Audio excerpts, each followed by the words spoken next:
नमस्कार प्यारे साथियों। धर्म सुधार आंदोलन हम पढ़ रहे थे और पिछली क्लास में हमने धर्म सुधार आंदोलन का परिचय बेहतरीन अंदाज में कर लिया था और आशा करता हूँ कि आपको बढ़िया तरीके से समझ में आ भी गया होगा। ठीक है, आज हम जो पढ़ेंगे वो धर्म सुधार आंदोलन का जो विकास हुआ था वो आज हम पढ़ने वाले हैं। ठीक है, तो चलिए मैं हेडिंग डालता हूँ धर्म सुधार आंदोलन का विकास। ठीक है, आपको बढ़िया से समझ में आ रहा होगा ऐसा मुझे विश्वास है। ठीक है, धर्म सुधार आंदोलन का विकास, धर्म सुधार आंदोलन का विकास, ये आज हम पढ़ने वाले हैं। बड़ा गजब का ये टॉपिक है और यहाँ से प्रश्न फंसते हैं, ध्यान रखना। विकास में हम सॉरी दो तीन ऐसे लोगों को हम पढ़ते हैं जिन्होंने और धर्म सुधार आंदोलन की पृष्ठभूमि को तैयार किया। जैसा कि मैंने आपको पिछली क्लास में बताया था कि 14वीं सदी से ही धर्म सुधार आंदोलन प्रारंभ हो गया था। मतलब प्रारंभ तो मूल रूप से मतलब 16वीं सदी में इसके परिणाम दिखे थे और तभी से इसको प्रारंभ मानते हैं। करीब करीब क्या मतलब 1517 में 31 दिसंबर 1517 को जो 95 थीसिस नाम से एक लेख लिखा था मार्टिन लूथर ने, वहाँ से उस तारीख से धर्म सुधार आंदोलन प्रारंभ हुआ माना जाता है। लेकिन उसकी जो पृष्ठभूमि थी वो सॉरी 14वीं सदी से ही प्रारंभ हो गई थी। ठीक है, तो 14वीं सदी से ही और जो है धर्म सुधार आंदोलन का प्रारंभ माना जाता है। ठीक है, तो यहाँ से हम पढ़ना प्रारंभ करते हैं और आगे की बात हम करते हैं। ठीक है, देखो इससे पहले मैं आपको एक चीज़ और बताना चाहूँगा धर्म सुधार आंदोलन का विकास होने से पहले कि धर्म सुधार आंदोलन का प्रारंभ हुआ था जर्मनी में। उसके पीछे क्या कारण थे, आखिर जर्मनी में ही क्यों हुआ धर्म सुधार आंदोलन का प्रारंभ। ठीक है, तो देखो जर्मनी में एक तो निरंकुश राजतंत्र था। ठीक है, निरंकुश राजतंत्र होने का मतलब है कि जो राजा होता था उसके ऊपर किसी का अंकुश नहीं होता था, उसका मतलब होता है निरंकुश, है ना। और अंकुश होता था तो किसका होता था, पोप का होता था, है ना। अब चूंकि जर्मनी में पोप के नियंत्रण से बाहर राजा था तो यहाँ पे राजा की मान्यता पोप से अधिक थी, इसलिए पोप का बोलबाला नहीं था, तो पोप के विरोध में यहाँ के लोगों ने आवाज़ उठाई। ठीक है, एक तो इसलिए हुआ। दूसरा जो हुआ वो इसलिए हुआ कि यहाँ पे जो राष्ट्रवाद था वो बड़े ज़ोरों पे था और मानववाद जो था वो भी बड़े ज़ोरों पे था, है ना। राष्ट्रवाद और मानववाद का जो प्रभाव था वो यहाँ पे बड़ा ज़बरदस्त था। इसकी वजह से यहाँ पर जो है धर्म सुधार आंदोलन आरंभ हुआ। इसके अलावा जर्मनी की जो अ, आर्थिक स्थिति थी वो भी अच्छी थी और जब आर्थिक स्थिति अच्छी होती है ना तो इंसान का दिमाग कई गुना तेज़ काम करता है ना। कई बार आपने सुना होगा कि जब लोग अपनी अ, विकट परिस्थितियों को बताते हैं, अपने अपने से विपरीत जो स्थिति होती है या प्रतिकूल स्थिति होती है या अपना संघर्ष भरा जीवन जो होता है उसको जब लोग बयां करते हैं तो उसमें एक ही समस्या बड़ी आती है और वो आती है आर्थिक समस्या, है ना। बहुत से लोगों को आपने ये कहते सुना होगा कि मेरे पास तो पैसे ही नहीं थे, पढ़ने के लिए पैसे ही नहीं थे, मैं तो बड़ा मुश्किल पढ़ा हूँ, मैं तो ऐसे करके पढ़ा हूँ, वैसे करके पढ़ा हूँ, है ना। और दूसरी समस्या स्वास्थ्य की आती है। तो पैसा होता है तो स्वास्थ्य लगभग ठीक हो ही जाता है, लेकिन पैसा नहीं होता है तो इंसान टेंशन में, मजबूत आदमी भी, एक हष्ट-पुष्ट आदमी भी, स्वस्थ आदमी भी बीमार हो जाता है ना। तो आर्थिक रूप से जर्मनी सशक्त था इसलिए इन लोगों के मन में और किसी प्रकार की अन्य कोई भ्रांतियाँ थी नहीं और ये इनोवेशन करना चाहते थे। और चूँकि परिवर्तन का विरोधी था पोप, इस वजह से और यहाँ पे पोप के विरोध में धर्म सुधार आंदोलन आरंभ हुआ। और सबसे बड़ी बात ये थी चौथे नंबर पे कि कुशल नेतृत्व का मिलना। जर्मनी में मार्टिन लूथर जैसे महान विद्वान हुए जो कि बड़े फिलोसफर थे, फिलॉसफी के प्रोफेसर थे लूथर। तो धर्म सुधार आंदोलन को उन्होंने नेतृत्व दिया और जर्मनी इस प्रकार से धर्म सुधार आंदोलन का नेता बना। ठीक है, तो मैं यहाँ पे जर्मनी में ही क्यों प्रारंभ हुआ पहले उसके कारण बता देता हूँ और फिर इसके विकास की बात करने वाला हूँ। ठीक है, तो चलिए सॉरी, यहाँ पे मैं लिखूंगा जर्मनी में धर्म सुधार आंदोलन, जर्मनी में धर्म सुधार आंदोलन के आरंभ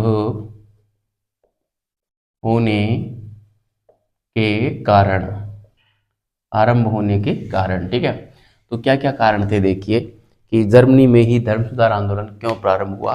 पहला कारण तो ये था, पहला कारण क्या था, पहला कारण पहला कारण था कि जर्मनी में निरंकुश राजतंत्र का होना, निरंकुश राजतंत्र का होना। ठीक है, जर्मनी में निरंकुश राजतंत्र का होना। नंबर दो पे हम देखेंगे कि सॉरी, जर्मनी का आर्थिक रूप से सशक्त होना। ठीक है, जर्मनी का आर्थिक रूप से सशक्त होना। ठीक है, जर्मनी का जर्मनी में जो है पहला तो हो गया हमारा कि जर्मनी में और निरंकुश राजतंत्र का होना, दूसरा जर्मनी का आर्थिक रूप से सशक्त होना, तीसरा हम कर सकते हैं यहाँ पे कि जर्मनी में राष्ट्रवाद जो था वो जोरों पे था। राष्ट्रवाद वहाँ पे प्रबल होता है जहाँ पे राजतंत्र होता है, निरंकुश राजतंत्र होता है ना। तो बड़ी आसानी से राजतंत्र यहाँ पे राष्ट्रवाद पनप जाता है निरंकुश राजतंत्र में ना।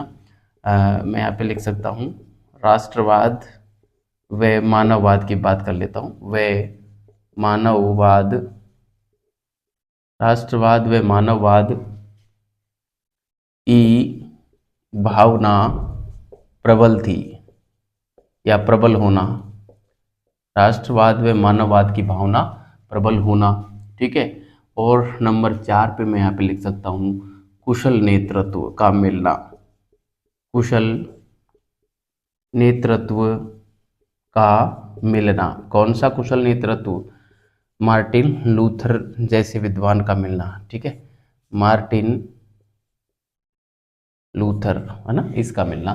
तो ये कारण थे, इसकी वजह से और जो है जर्मनी में धर्म सुधार आंदोलन आरंभ हुआ था। ठीक है, अब जर्मनी से तो आरंभ हुआ, लेकिन इसकी जो ऐतिहासिक पृष्ठभूमि है वो किन विद्वानों ने तैयार की थी उनके बारे में हम पढ़ेंगे। आखिर धर्म सुधार जैसे शब्द का प्रयोग सबसे पहले किसने किया, किसे माना जाता है धर्म सुधार आंदोलन का जनक, कौन कहलाता है धर्म सुधार आंदोलन का प्रवर्तक, ये हम जानेंगे। ठीक है, तो जॉन वाइक्लिफ का आपने नाम सुना होगा, बड़े ही प्रसिद्ध दार्शनिक थे, इंग्लैंड के दार्शनिक थे, 14वीं सदी में हुए थे। ठीक है, और उन्होंने सॉरी, जॉन वाइक्लिफ ने ही और सबसे पहले धर्म सुधार जैसे शब्द का प्रयोग किया, इसलिए उनको धर्म सुधार आंदोलन का प्रवर्तक जो है कहा जाता है। और धर्म सुधार आंदोलन के सुबह का तारा, मॉर्निंग स्टार ऑफ रिफॉर्मेशन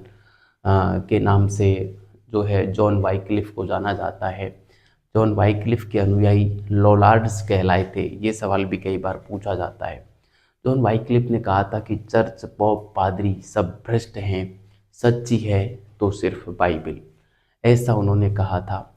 और इस कारण से जो है उनको पॉप का कोप भाजन भी बनना पड़ा था। ठीक है, और जब इनकी मृत्यु हो गई थी, इनको दफना दिया गया था, लेकिन इनके विचारों के कारण जो जन जागरूकता फैल रही थी उससे क्रोधित होकर पॉप ने और इनकी मृत्यु के 30 साल बाद इनकी लाश को कब्र से निकलवाकर और एक गंदी जगह पर फेंकवा दिया था।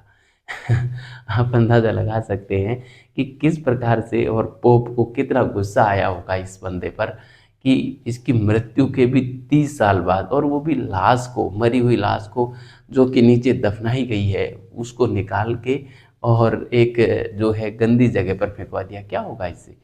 हाँ, लेकिन अपनी मूर्खता का प्रदर्शन पॉप ने उस ज़माने में किया, इससे ज़्यादा कुछ नहीं था।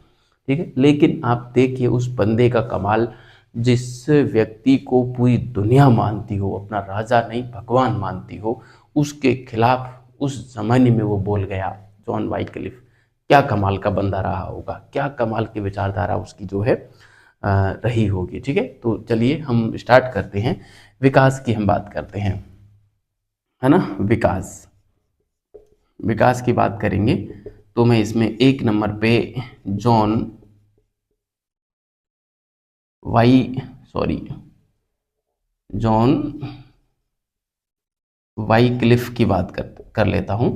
1320 में ये जन्मे थे और 1384 ईस्वी के तक इनका जो है कार्यकाल रहा।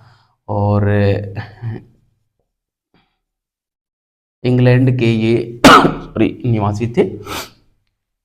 ठीक है, ये ध्यान रखना, मतलब ये सन तो कोई इम्पोर्टेंट नहीं है, ये कई बार पूछ लेते हैं कि कहाँ के थे, इंग्लैंड के थे, ये बात आपको ध्यान रखनी है।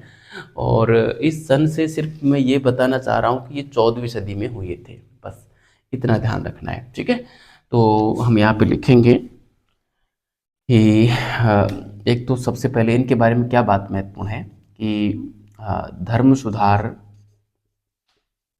धर्म सुधार शब्द का, धर्म सुधार शब्द का पहली बार, पहली बार प्रयोग किया। ठीक है, धर्म सुधार शब्द का पहली बार प्रयोग किया, एक बात। नंबर दो, इस कारण इनको धर्म सुधार आंदोलन का प्रवर्तक माना जाता है ना। तो मैं यहाँ पे लिख सकता हूँ धर्म सुधार आंदोलन, धर्म सुधार आंदोलन का प्रवर्तक इनको माना जाता है। ठीक है, मॉर्निंग स्टार ऑफ रिफॉर्मेशन भी इनको कहा जाता है ना, धर्म सुधार के सुबह का तारा, है ना। धर्म सुधार आंदोलन, धर्म सुधार आंदोलन के सुबह का तारा, सुबह का तारा। ठीक है, sorry, morning star of reformation. ठीक है, आप जो है मॉर्निंग स्टार ऑफ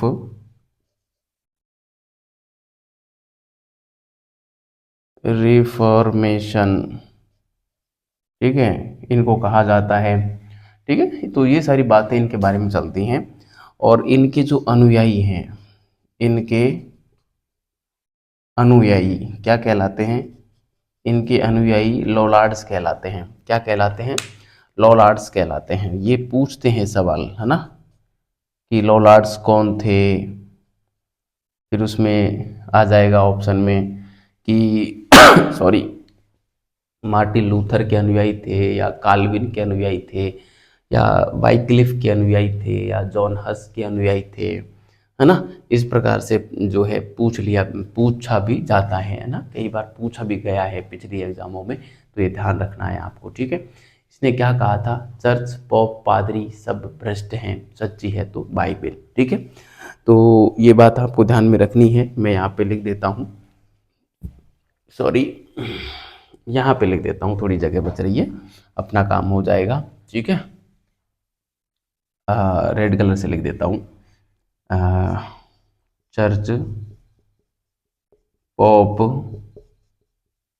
पादरी सब भ्रष्ट हैं, सच्ची है, सॉरी, सच्ची है तो सिर्फ बाइबल। ठीक है, सच्ची है तो सिर्फ बाइबल, ये जॉन वाइक्लिफ ने कहा था, वाइक्लिफ ने कहा था। ठीक है, ये बात आपको ध्यान रखनी है। और सॉरी, इस कारण से इनकी मृत्यु के 20 वर्ष बाद इनकी लाश को गंदी जगह पे फेंकवा दिया था। तो वो बात मैं यहाँ पर लिखना चाहता हूँ। 30 वर्ष बाद, है ना, इनकी मृत्यु के 30 वर्ष, ठीक है, 30 वर्ष बाद इनकी लाश को, इनकी लाश को गंदी जगह फेंकवा दिया था, गंदी जगह फेंकवा दिया था। ठीक है, इनकी मृत्यु के 30 वर्ष बाद इनकी लाश को गंदी जगह फेंकवा दिया था। तो ये थे प्यारे साथियों जॉन वाइक्लिफ, जिनको हमने बढ़िया तरीके से पढ़ा। आप अच्छे से इनको पढ़ना, और इनके बारे में जितने भी फैक्ट थे वो मैंने सारे ले लिए हैं। इसके अलावा सॉरी, एग्ज़ाम के दृष्टिकोण से जो पॉइंट महत्वपूर्ण थे वो सारे मैंने ले लिए। फिर भी आपको यदि कोई ऐसा शब्द मिल जाए, ऐसा कोई तथ्य मिल जाए जॉन वाइक्लिफ के संबंध में, तो उसको आप नीचे ऐड कर लेना, इधर उधर में थोड़ी जगह छोड़ के रखना। ठीक है, तो आपका काम बढ़िया से हो जाएगा। इससे ज़्यादा पढ़ने की आवश्यकता आपको नहीं रहे। ठीक है, कोई पुस्तक उठाने की आवश्यकता नहीं है, इतना पढ़ लेना। नेट हो या प्रोफेसर हो या आपका स्कूल वाक़या टीजीटी पीजीटी किसी भी लेवल का एग्ज़ाम हो, मुझे नहीं लगता कि इससे ज़्यादा आपको पढ़ने की आवश्यकता पड़ेगी। ठीक है, बढ़िया से तैयार कर लेना, हो जाएगा काम। इसके बाद हम एक और बड़े विद्वान का नाम मिलता है, जॉन हस। ठीक है, जॉन हस भी बड़े आदमी थे, और उनका जो जन्म हुआ था वो भी लगभग 13वीं 14वीं सदी में ही हुआ था। ठीक है, और ये जॉन हस जो थे ये बोहेमिया के रहने वाले थे, है ना। बोहेमिया जर्मनी में ही पड़ता है। बोहेमिया के रहने वाले थे, और इन्होंने जो है चर्च की बड़ी अ, खुली निंदा की थी, है ना। इन्होंने ये कहा था कि एक सच्चे ईसाई की मुक्ति बाइबल से ही संभव है ना। इस कारण से जो है इसका मतलब क्या निकल रहा है, देखो, एक एक सच्चे ईसाई की मुक्ति बाइबल से संभव है, इसका मतलब चर्च, पॉप, पादरी, इसका कोई काम नहीं है एक सच्चे ईसाई की मुक्ति में। ये सीधा निष्कर्ष निकलता है। ऐसी स्थिति में जो चर्च था वो बड़ा जो है गुस्सा हुए इसके ऊपर, और जॉन हस को जिंदा जला दिया गया, है ना। जॉन हस को जिंदा जला दिया गया। तो ये आपको ध्यान रखना है, जॉन हस को जो है जिंदा जला दिया गया था। तो मैं जॉन हस के बारे में ज़्यादा कुछ है नहीं, मैं यहाँ पे लिख देता हूँ। एक नंबर पे हमने जॉन वाइक्लिफ को पढ़ा, दूसरे नंबर पे मैं जॉन हस की बात कर लेता हूँ। ठीक है, जॉन हस। ठीक है, ये जो है बोहेमिया के निवासी थे, बोहेमिया। ठीक है, और बोहेमिया पड़ता है जर्मनी में। ठीक है, जर्मनी में पड़ता है। एक तो ये पराग विश्वविद्यालय में प्रोफेसर भी थे, ये भी ध्यान रखना। पराग विश्वविद्यालय में प्रोफेसर भी थे। ठीक है, विश्वविद्यालय में प्रोफेसर भी थे, ये ध्यान रखना, कई बार पूछ लेते हैं। और सॉरी, इन्होंने कहा क्या था, ये बात आपको ध्यान रखनी है कि सच्चे एक सच्चे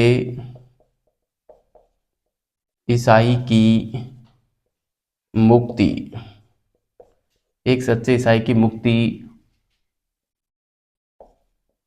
बाइबल से ही संभव है, बाइबल से संभव है। ठीक है, ही को मैं हटा देता हूँ, बाइबल से संभव है, ऐसा इन्होंने कहा था जॉन हस ने। इस कारण से इनको जो है पोप का पोप भाजन बनना पड़ा, पोप का कोप भाजन बनना पड़ा, और इनको जिंदा जला दिया गया, जिंदा जला दिया गया। ठीक है, पोप का कोप भाजन बनना पड़ा और इनको जो है सॉरी जिंदा जला दिया गया था, जॉन हस को। ठीक है, तो ये थे प्यारे साथियों जॉन हस। सॉरी 1369 के आसपास इनका जन्म था, तो 14वीं सदी के थे ना, ये ध्यान रखना।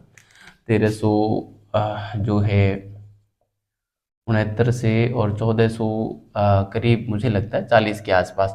ये सन मेरे को एग्जैक्टली ध्यान नहीं है, लेकिन आप इस सन पे आप इतना जाना मत, ठीक है। और जो है ये ध्यान रखना कि 14वीं सदी में ये हुए थे, और 40 तो मुझे नहीं लगता, 40 तक तो नहीं गए थे, शायद 10-15 के आसपास थे, है ना। 1400 जो है आप 1415 है शायद, ठीक है। आप देख लेना, इतना कोई ऐसे सन जन्म मृत्यु पूछेंगे नहीं, पर इतना ध्यान रखना, ये सीक्वेंस जरूर पूछ सकते हैं, कौन पहले कौन बाद में हुआ था, तो इस हिसाब से ये पहले हुई है ये बाद में हुई है, इतना आपको ध्यान में रखना है, ठीक है। जो जॉन वाइक्लिफ हो गए, जॉन हस हो गए, ठीक है।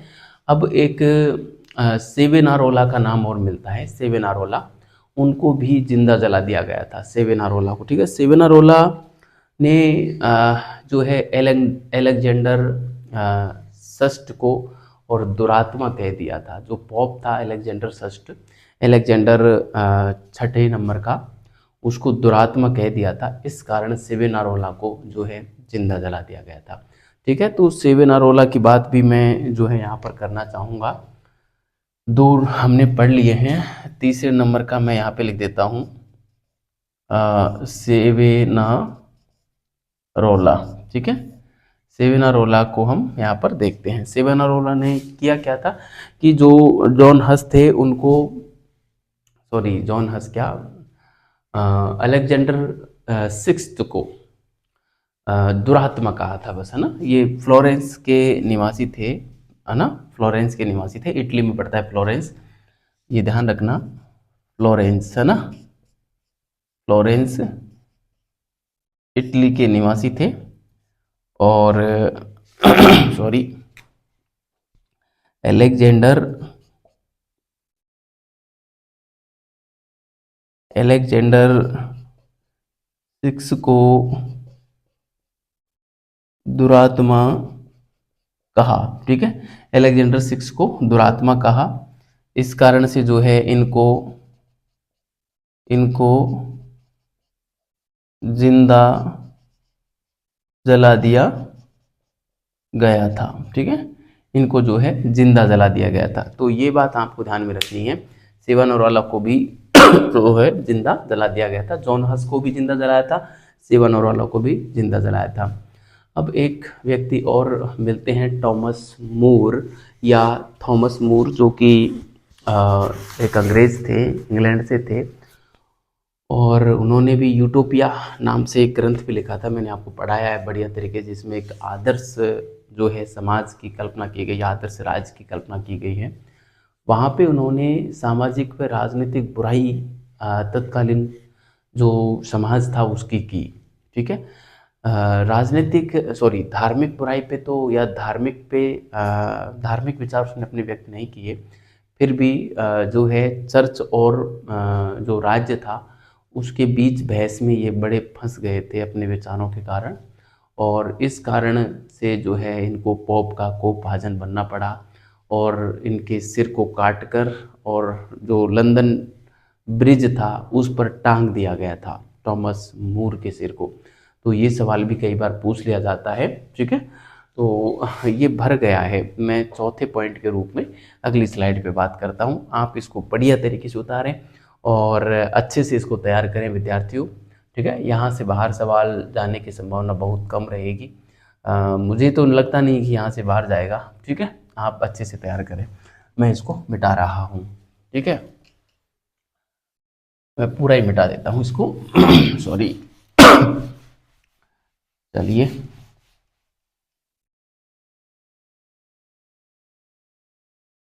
ये मैंने इसको मिटा दिया है, और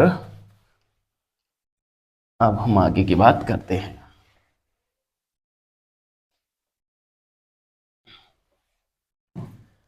चौथे नंबर पे हम पढ़ेंगे थॉमस या टॉमस मूर। ठीक है, इंग्लैंड के थे, इंग्लैंड के थे। ठीक है, और इन्होंने किया क्या था सॉरी, इनकी पुस्तक के बारे में हम पढ़ चुके हैं साहित्य में, यूटोपिया को, तो वो हम यहाँ पे नहीं पढ़ेंगे। इन्होंने जो है सामाजिक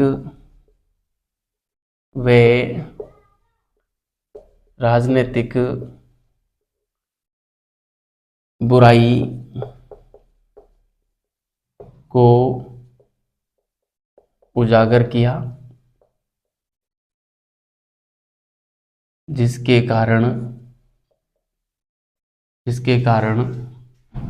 पोप का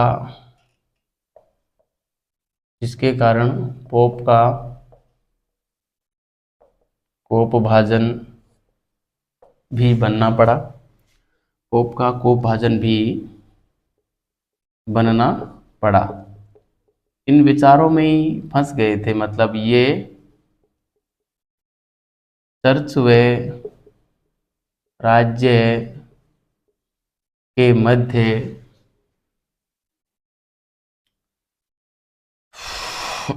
सॉरी, चर्च व राज्य के मध्य विचारों की बहस में फंस गए थे। इस कारण इनको या इनके इस कारण इनके सिर को काटकर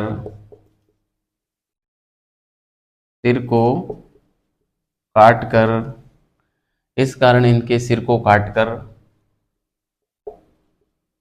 लंदन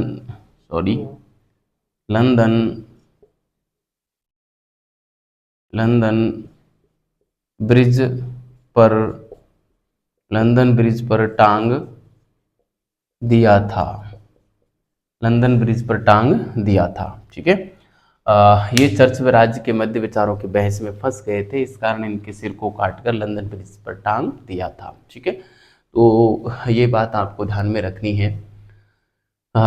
टॉमस मूर या थॉमस मूर पे इतना ही है, और अब हम उस महान व्यक्तित्व के बारे में पढ़ेंगे जिनके इर्द गिर्द ये संपूर्ण धर्म सुधार आंदोलन घूमता रहा, धुरी बनता रहा, और उस बंदे के पहले कृत्य से ही धर्म सुधार आंदोलन का प्रारंभ भी माना जाता है। उस महान हस्ती का नाम था मार्टिन लूथर।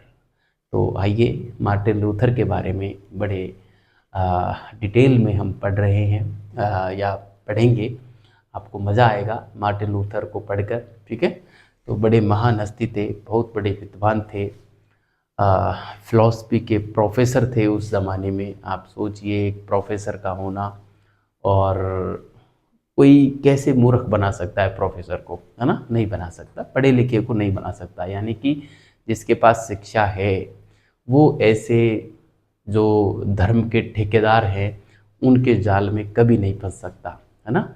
और ये इतिहास गवाह है इस चीज़ का, और इतिहास को पढ़कर हमें भी यही सीख लेनी चाहिए कि हम किसी भी धर्म के ठेकेदार के जाल में ना आए, और हम स्वतंत्र रूप से हमारी जो दिनचर्या है उसको करें, हमारी कार्य पद्धति है उसको करें। लेकिन आज भी मैं देखता हूँ कितना ही धर्म सुधार हुआ हो भारत में, चाहे राजा राम मोहन राय हुए हों, दयानंद सरस्वती हुए हों, लेकिन आज भी भारत में या भारतीय लोगों के दिलो दिमाग में वो गुलामी की दास्तान आज भी फंसी हुई है। हम कोई भी अच्छा काम करेंगे तो एक ब्राह्मण से पूछने जाएंगे, सही मुहूर्त पूछने जाएंगे। क्यों भाई? क्या गुलाम हैं हम उस ब्राह्मण के, जो वो कहेगा तब हम कोई चीज़ को खरीदेंगे? अरे भाई, आपके पास पैसे हैं, आप खरीद लो। समय तो सभी सही होता है, कौन सा गलत होता है? आप जब पैदा हुए उसका कोई मुहूर्त नहीं निकाला गया, आपकी जब डेथ होगी उसका कोई मुहूर्त नहीं निकाला जाएगा।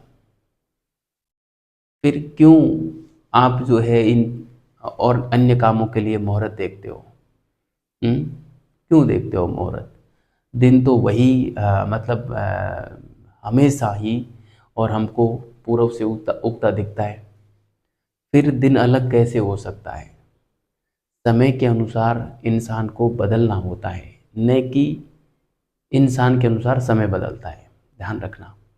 और जो इंसान समय के अनुसार अपने आप को बदल लेता है, वो इतनी तरक्की पे जाता है, उस जगह पे जाता है जिसकी उसने कभी कल्पना भी नहीं की थी, सोच भी नहीं सकता इंसान, वहाँ चला जाता है। लेकिन जो इंसान सोचता है ना, वो वहाँ पे नहीं जाता। क्यों नहीं जाता? क्योंकि वो सोचने में ही रह जाता है और वो समय के अनुसार अपने आप को बदलता नहीं है। उद्यमेन ही सिद्धंति कार्याणि न च मनोरथ न च सुप्त सिंह च प्रविशन्ति मुखे मृगा, है ना? कि सोचने से कुछ नहीं होता, उद्यमेन यानी परिश्रम करने से ही फल की प्राप्ति होती है, न कि सोचने मात्र से। इसलिए अपनी जो मानसिक गुलामी है उसकी बेड़ियों को त्यागो, स्वतंत्र रहो, स्वतंत्र बनो, स्वतंत्र जियो। ठीक है, चलिए 5वें नंबर पे और एक महान विभूति का नाम हम यहाँ पे लिखने जा रहे हैं, और बड़े धन्य हैं हम कि ऐसे महान विभूति को पढ़ाने का मौका हमें मिल रहा है। Martin Luther. ठीक है, 10 नवंबर 1483 को जन्म हुआ था। ठीक है, सॉरी, सैक्सनी प्रांत में ये जन्मे थे। सैक्सनी प्रांत, जर्मनी वाला, जर्मनी वाला, यहाँ पे जन्म हुआ था इनका ना, जन्म हुआ था। इनके जो पिता थे वो इनको एक वकील बनाना चाहते थे, लेकिन ये जब यूनिवर्सिटी में पढ़ने पहुँचे तो इन्होंने लॉ की पढ़ाई न करके और फिलॉसफी की पढ़ाई शुरू कर दी, और ये फिलॉसफी के प्रोफेसर बन गए। विटनबर्ग विश्वविद्यालय में धर्मशास्त्र के फिलॉसफी के ये प्रोफेसर बने। ठीक है, तो पिता वकील बनाना चाहते थे, है ना? पिता वकील बनाना चाहते थे, लेकिन ये विटनबर्ग विश्वविद्यालय में सॉरी धर्मशास्त्र या फिलोसॉफी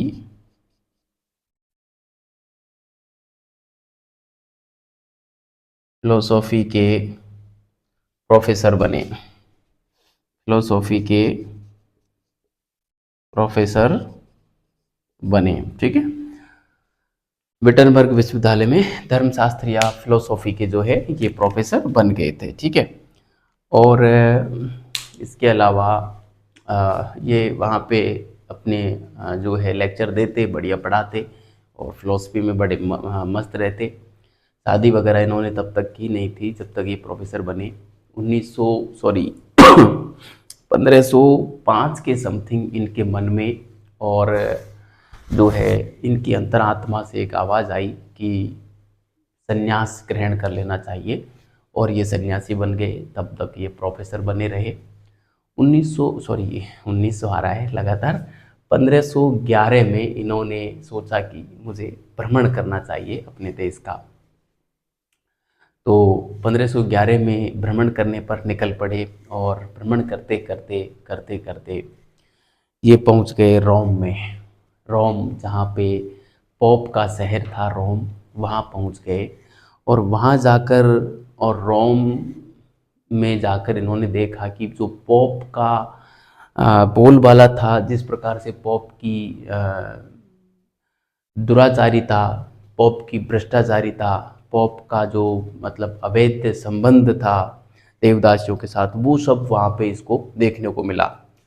ठीक है, तो ऐसी स्थिति में सॉरी ऐसी स्थिति में मार्टिन लूथर को और पोप से बड़ी घृणा हुई, वरना ये पोप का बड़ा सम्मान करते थे, है ना। सॉरी। हाँ हाँ, पॉप का बड़ा सम्मान करते थे, लेकिन पॉप से बड़ी घृणा हुई जब पॉप के बारे में, पॉप की व्यावहारिकता को देखा। उससे पहले सिर्फ पॉप का एक सैद्धांतिक पक्ष ही देखते आए थे कि पॉप ये है, पॉप वो है, मतलब पॉप की अच्छी अच्छी चीज़ें ही इन्होंने सुनी थी। लेकिन जब धरातल पे देखा कि पॉप की व्यावहारिकता को जाना, तो मतलब पॉप कुछ भी नहीं था। ऐसी स्थिति में इनको पॉप से बड़ी घृणा हुई। ये भ्रमण कर ही रहे थे कि 1517 में, और पाप विमोचन पत्र पॉप के द्वारा भेजे जा रहे थे। पॉप ने अपने जो बिशप था, आ, बिशप का नाम भी मिलता है, आ, पॉप को कहने का मतलब पैसे की आवश्यकता हुई, जो मैंने आपको पिछली क्लास में बताया भी है कि पॉप को पैसे की आवश्यकता थी। और पैसे की आवश्यकता के लिए पॉप ने अपने बिशपों से, पादरियों से पूछा कि क्या किया जाना चाहिए। तो ऐसी स्थिति में पॉप के जो पादरी थे, उन्होंने कहा कि सर, जो है अपने एक युक्ति निकालते हैं और एक पाप विमोचन पत्र बेचते हैं पैसे के बदले। उसको कोई भी खरीदेगा, उसको कहेंगे कि उसके पाप नष्ट हो जाएंगे, जो नहीं खरीदेगा उसके पाप बने रहेंगे। तो ऐसी स्थिति में अपन को पैसा मिल सकता है। और इनको पैसे की आवश्यकता पड़ी। जो संत पीटर का गिरजाघर था, उसका जीर्णोद्धार करवाना था, उसका रिकंस्ट्रक्शन करवाना था, पुनर्निर्माण करवाना था। ठीक है। तो जो पॉप थे उस समय लियो दसम, पॉप लियो दसम थे। और पॉप लियो दसम ने पाप विमोचन पत्र का जिम्मा एक बिशप थे अल्बर्ट, उसको सौंपा। ठीक है। और बिशप ने यह जिम्मा सौंप दिया एक पादरी था टेट जेल, उसको। तो टेट जेल नामक पादरी 1517 में और पाप विमोचन पत्र को जर्मनी के विटनबर्ग शहर में बेच रहा था, जहाँ पर मार्टिन लूथर ने उसको देखा। मार्टिन लूथर को बड़ा आघात पहुंचा कि यार, मतलब इतने घिनौने कृत्य और जर्मनी में किए जा रहे हैं, यहाँ पर पॉप के माध्यम से इस प्रकार से जो है आम जनता को पागल बनाया जा रहा है। तो मार्टिन लूथर ने क्या किया, 95 अपने निर्देश थे, या मैं कहूँ अपनी मांगे थी, एक तरीके से 95 मांगे एक पेज में लिखी, जिनको 95 थीसिस के नाम से हम जानते हैं। और उनको विटनबर्ग शहर की दीवारों पर चिपका दिया, किले पर चिपका दिया, जगह जगह चिपका के, और मार्टिन लूथर चले गए। ठीक है। और उसमें ये पॉप विरोधी बातें थी, है ना, पॉप विरोधी, धर्म विरोधी बातें थी। तो ये 31 दिसंबर की बात थी, 31 दिसंबर 1517 की बात थी। तो इस दिन से ही और जो है धर्म सुधार आंदोलन का प्रारंभ माना जाता है। ठीक है। आप समझ गए होंगे बढ़िया तरीके से। अब मैं इन बातों को थोड़ा लिख देता हूँ, फिर हम आगे की चर्चा करेंगे, क्योंकि फिर बातें बहुत ज़्यादा हो जाती हैं तो पीछे का मामला वैसे ही साफ होता जाता है। कितने टैलेंटेड हैं हम, तो ये तो आपको भी पता है ना।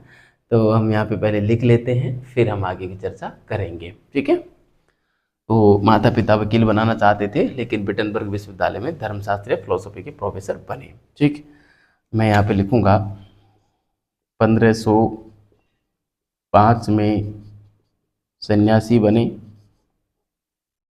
सन्यासी बने। 1511 ईस्वी में रोम की यात्रा की, यात्रा की वे पोप की सॉरी, पोप की व्यावहारिकता, पोप की व्यावहारिकता का पता चला। ठीक है। पोप की व्यावहारिकता का पता चला, इसलिए पोप के विरोधी बने, है ना। इसलिए पोप के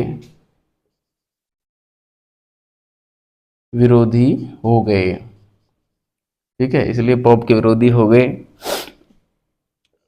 और मैं बात करूं आगे, अब मैं सीधा उसी की बात करता हूं, पाप विमोचन पत्र का विरोध। ठीक है, पाप विमोचन पत्र का विरोध। पाप विमोचन पत्र का विरोध। ठीक है, तो क्या था पाप विमोचन पत्र में, फिर यहाँ पे समझा देता हूँ, आप शब्द क्या लिख ही देता हूँ। पोप लियो दसम, ठीक है, पोप लियो दसम ने बिशप अल्बर्ट को पाप मोचन पत्र, पाप विमोचन पत्र, पाप विमोचन पत्र बेचने को कहा,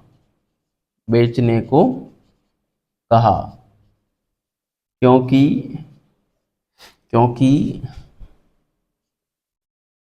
संत पीटर के गिरजाघर, मैंने गिरजा कर दिया है, गिरजाघर की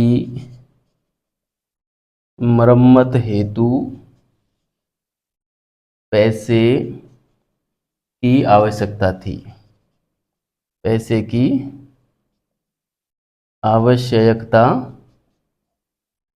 आवश्यकता थी। ठीक है, अब ये ध्यान रखना, यहाँ पे लोग बड़े कंफ्यूज हो जाते हैं कि पोप ने अल्बर्ट को इस काम के लिए नियुक्त किया था, बिशप था अल्बर्ट, और इस अल्बर्ट ने टेटजेल को नियुक्त किया था। ठीक है, ये ध्यान रखना।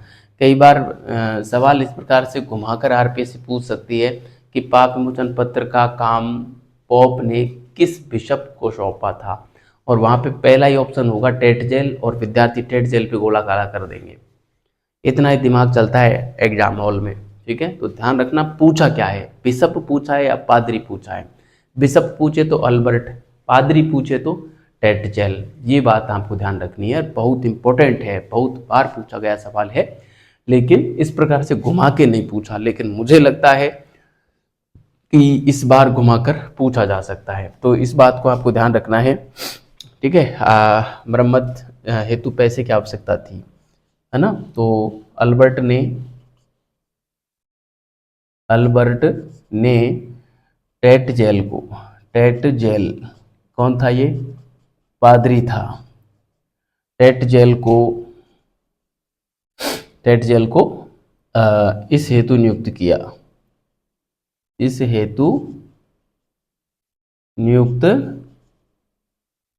ठीक है, अल्बर्ट ने टेटजेल को इस हेतु नियुक्त किया। तो ये था प्यारे विद्यार्थियों, इसको आप उतारें। अब मैं जो है अगली स्लाइड पे बात करता हूँ कि किस प्रकार से और जो है मार्टिन लूथर इसका विरोध करेगा। ठीक है, आप इसको उतारें मैं इसके ठीक नीचे लिखूंगा। ठीक है, आप भी इसके नीचे लिखना। अभी हम मार्टिन लूथर पढ़ रहे हैं, मार्टिन लूथर हमारे पूरे नहीं हुए हैं। ठीक है,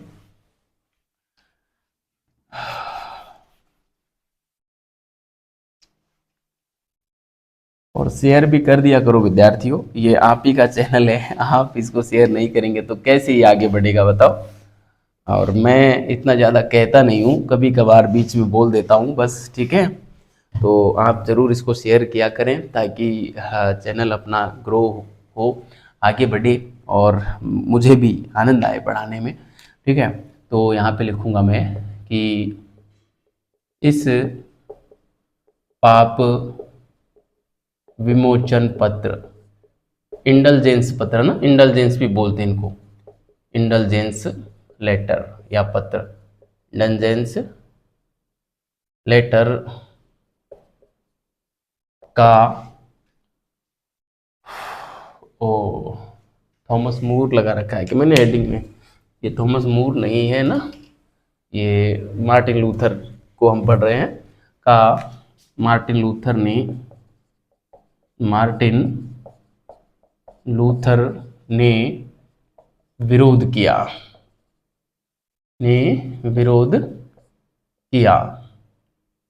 ठीक है, मार्टिन लूथर ने जो है विरोध किया, तथा तथा इसके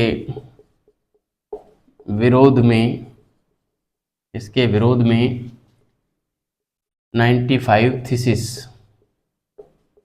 ठीक है, इसको ऐसे भी लिख देते हैं 95 थीसिस।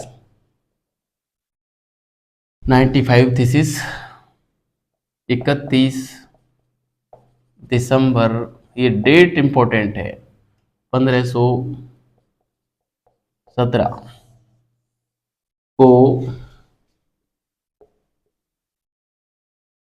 वाटवर्ग किले की दीवारों पर चिपकाकर चले गए। इस घटना से ही